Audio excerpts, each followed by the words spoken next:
Hi అండి. అందరికీ నా పొడుపు కథల వల్ల బోర్ వస్తుంది అనుకుంటా. ప్లీజ్ అండి, బోర్ తెచ్చుకోకండి. రోజు ఒక పొడుపు కథ వింటే మనమైనా పిల్లలకైనా ఎవరికైనా చెప్పొచ్చు. చెప్తే మన జ్ఞానం అనేది కొంచెం పెరుగుతుంది. మనకు వచ్చి కూడా పిల్లలకు చెప్పలేకుండా ఉంటాం ఒకప్పుడు ఒక టైంలో. కాబట్టి నేను అందుకనే రోజు ఒక పొడుపు కథ చెప్పాలనుకుంటున్నా. ప్లీజ్ సపోర్ట్ అండి.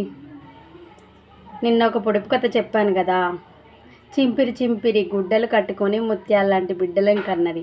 దానికి ఆన్సర్ అయితే వర్షాకాలంలో బాగా తింటాం మనం. మొక్కజొన్న కంకి అండి, మొక్కజొన్న పుట్ట. దానికి ఇట్లా తీస్తా ఉంటే పీచి పీచి వెళ్తుంది, చింపిరి చింపిరిగా అన్ని ఆకుల్లాగా వెళ్తాయి, లోపల దారాలు దారాల్లాగా వెళ్తాయి కదా.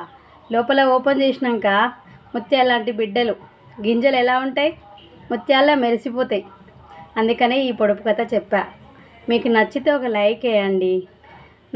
మీకు ఆన్సర్ తెలిస్తే చెప్పండి, తెలియకున్నా ఇది తెలియదు ఇంకా కొద్దిగా మంచిగా చేయండి, ఇంకొద్దిగా ఈజీవి చెప్పండి, ఏదో ఒకటి నాకు సపోర్ట్ చేస్తే నేను ఇంకా ముందు ముందు కూడా మంచి మంచి పొడుపు కథలు చెప్తాను కదా. ఏమనుకోకండి, బోర్ తెచ్చుకోకండి, కొద్దిగా ఆలోచన చేసి నాకు ఎంకరేజ్ చేయండి ప్లీజ్.